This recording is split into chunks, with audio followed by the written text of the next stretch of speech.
Recently एक video upload करी मैंने, फीमेल हाई बॉडी काउंट। ये जो वीडियो है इसका जो डेटा और कंटेंट मैंने आपके साथ शेयर किया वो कम्प्लीटली डिपेंड करता है मेरे अपने एनालिसिस के ऊपर जो मैंने किया है इन फीमेल्स के साथ 1-to-1 सेशन करके, इंटरेक्शन करके और इनकी लाइफ को इन डेप्थ में जानने के बाद कि कैसे emotionally unavailable parents, toxic home environment, emotionally unavailable partner over a period of a time इनके ट्रिगर रहे। ऐसा नहीं है कि मैं कोई थ्योरी यहाँ से बना रही हूँ कि यूनिवर्सली हर इंसान के ऊपर अप्लाई होती है। हर इंसान के डिफरेंट रीज़न हो सकते हैं। हाँ, एक आम इंसान अपने गुस्से में या अपनी बायसनेस में बोल सकता है कि इनको तो अलग अलग जगह मुंह मारने की आदत हो गई है, इनको तो अलग अलग टेस्ट पसंद आ गए हैं, तो ये ऐसा ही करेंगी, या मेल भी हो सकते हैं। लेकिन when you are doing a therapy with the person, आप थेरेपी कर रहे हैं, आप किसी के साथ 1-to-1 सेशन कर रहे हैं, now it is my responsibility कि मैं उस इंसान के डिटेल्ड में जाके इन अ डिटेल्ड मैनर कि उनकी इमोशनल ट्रिगर क्या है या क्या ऐसी प्रॉब्लम है इनकी लाइफ में कि इनको किसी के पास 1-to-1 सेशन के लिए या ग्रुप सेशन में आना पड़ा। तो इसीलिए मैं किसी को लेबल या किसी को बायसनेस के साथ ट्रीट नहीं कर सकती। तो इस वीडियो के कमेंट सेक्शन में बहुत सारे लोगों ने अपनी अपनी राय दी and as we know we are a democratic country, तो सब लोगों के ओपिनियन चाहे मैच करे नहीं मैच करे, सबकी राय अपने आप में महत्व रखती है, एक इंडिपेंडेंट स्टैंडिंग है उस चीज़ की। So I have no issues regarding that. लेकिन किसी एक इंसान ने बोला कि मैम कॉरपोरेट में तो ये बहुत ही गंद मचा हुआ है कि कॉरपोरेट में तो हर फीमेल ही ऐसा कर रही है, हर इंसान ही ऐसा कर रहा है, क्या ये सच है? देखो, मैंने शुरुआत में ही बोला कि मैं कोई थ्योरी बिल्ड नहीं कर रही हूँ। मैंने सिर्फ एक पायलट प्रोजेक्ट, एक स्मॉल प्रोजेक्ट जो मैंने अपना पर्सनली रन किया कि over a period of a time मेरे पास कुछ ऐसी फीमेल्स आई और बाद में एक इन 6-7 फीमेल के साथ इंटरेक्शन करने के बाद मेरे को खुद समझ में आया कि why do some people behave in a particular manner. तो मैं वहाँ से एक सिमिलर कंटेंट उठा के उसको फॉर्मुलेट करके कि अच्छा ऐसे ऐसे लोग बिहेव कर रहे हैं या ऐसे ऐसे उनकी पर्सनल लाइफ कॉम्प्लिकेट होती है। अब बात रह गई कॉर्पोरेट की। फर्स्ट ऑफ ऑल तो हमको मोरल पुलिसिंग नहीं करनी है।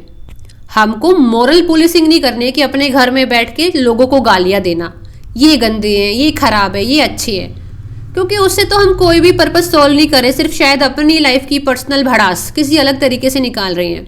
हाँ, आप अपनी लाइफ की रिस्पॉन्सिबिलिटी ले सकते हैं, क्योंकि मोरल पुलिसिंग से तो कोई फायदा नहीं होगा कि मैं अपने घर पे बैठ के दुनिया को गाली दे रही हूँ कि कॉर्पोरेट वाले गंदे हैं, ये लड़कियाँ गंदी हैं, ये 70 जगह मुंह मारती हैं।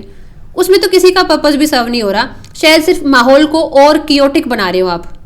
ठीक है, अपने माहौल को भी, जिसके साथ उठते बैठते हो उसके माहौल को भी, ओवरऑल माहौल में।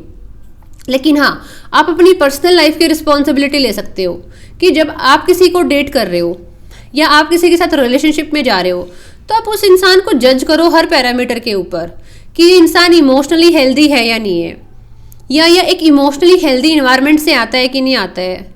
मतलब अगर एक इंसान बहुत ही गंदे माहौल से आ रहा है, मान लो उनके पेरेंट्स, उनकी फैमिली, उनका ओवरऑल इन्वायरमेंट पीछे से बहुत ख़राब है, तो ऐसा हो ही नहीं सकता कि उस बच्चे में उस चीज़ के कोई लक्षण ना आए।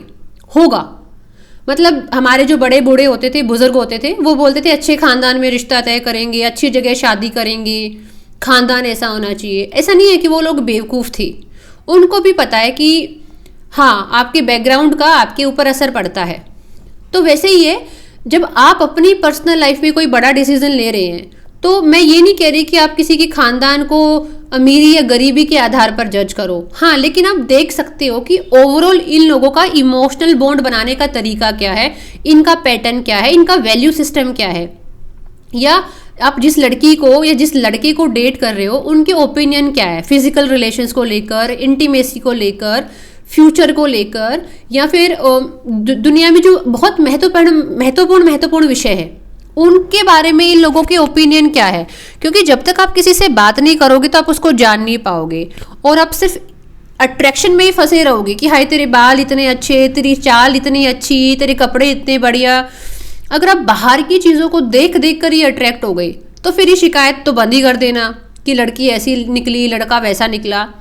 अगर आप किसी को डेट कर रहे हो, सच में उसके साथ आपकी इंटेंशन है कि या तो एक लॉन्ग टर्म रिश्ते में रहना है या उस लॉन्ग टर्म रिश्ते को बाद में शादी का नाम देना है, जो भी आपकी पर्सनल चॉइस है। लेकिन अगर आप किसी से बात नहीं कर रहे हो ओपनली, आप खुल के बात नहीं कर रहे हो, तो फिर आप सामने वाले को भी ब्लेम नहीं कर सकते।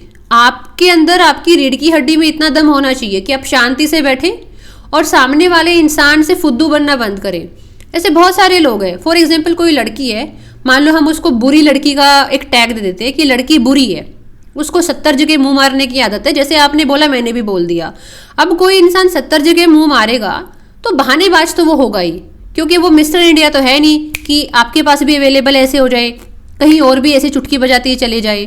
तो अगर आपको लग रहा है कोई इंसान बहाने पे बहाने बना रहा है, कोई इंसान अनएक्सप्लेन्ड तरीके से गायब हो रहा है कि एक्सप्लेन भी नहीं किया, ढंग से एक्सप्लेन भी नहीं कर पा रहे, या वो झूठ बोल रहे हैं, या आपको सिर्फ कंफ्यूजन में रखा हुआ है, आपको कोई क्लैरिटी नहीं मिल पा रही है, तो नाउ अब चीज़ें आपके ऊपर डिपेंड करती हैं कि आप खुद को कैसा ट्रीटमेंट देते हैं। अगर आप सामने वाले की कंफ्यूजन को झेल रहे हो, अगर सामने वाला आपको चला रहा है और आप चल पा रहे हो कि अरे नहीं मैं तो यहाँ थी, मैं तो वहाँ थी, ये तो मेरा बेस्ट फ्रेंड ही है, इसके साथ मेरा कुछ नहीं है, मतलब आप लगातार हेडेक वाली सिचुएशन में है, आपको समझ आ रहा है कुछ तो गड़बड़ है, लेकिन आप अपने लिए स्टैंड नहीं ले पा रहे हो, मतलब आप एक किसी गलत जगह किसी गलत इंसान के साथ फंसे हुए हो, तो फिर ये आपकी पर्सनल रिस्पॉन्सिबिलिटी बनती है कि आप जाओ ही मत ऐसे लोगों को डेट करने के लिए।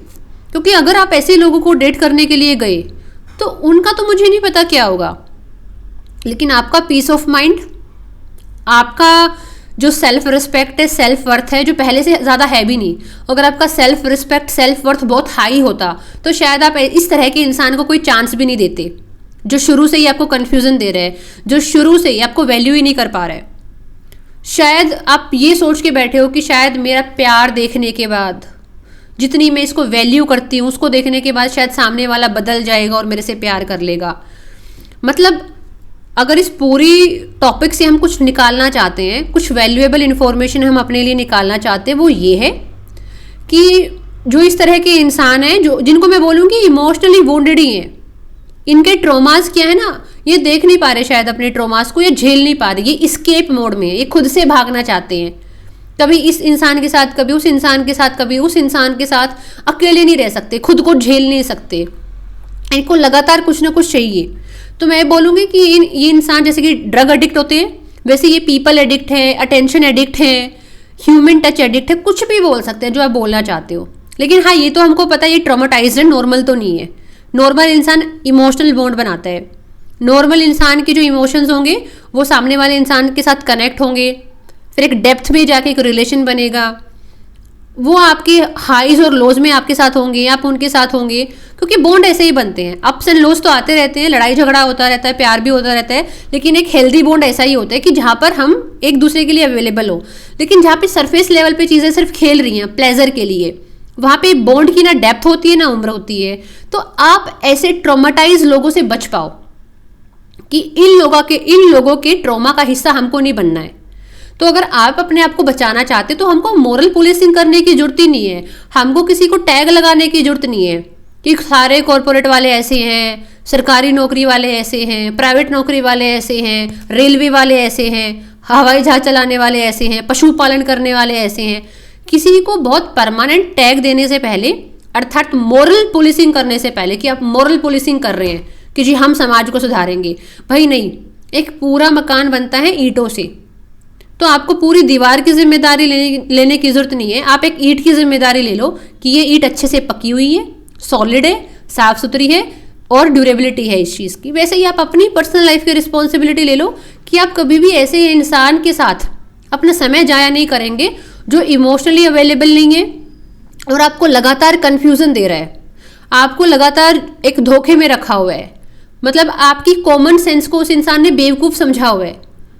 आपकी कॉमन सेंस कह रही है कुछ लोचा है, कुछ गड़बड़ है इस इंसान के साथ, ये बोलती कुछ और है, करता कुछ और है, कुछ तो है, मुझे नहीं पता, मेरी गट फीलिंग ये कहती है। लेकिन वो आपको आपके सामने बेवकूफ़ बना रहे हैं और ओवरऑल आपके जो इमोशंस हैं वो कॉम्प्लिकेट हो रहे हैं, आप समझ नहीं पा रहे करना क्या है। तो have your own personal responsibility. हमको ठेका नहीं उठाना है, हम ठेका नहीं उठा सकते इस चीज़ का कि कॉरपोरेट वाले कैसे हैं और फलाने समाज वाले कैसे हैं और धकड़े समाज वाले कैसे हैं। But you can have your own personal responsibility that I deserve clarity, not confusion, I deserve peace, I deserve progress in my life, ना कि ये सारा कियोस और ड्रामा।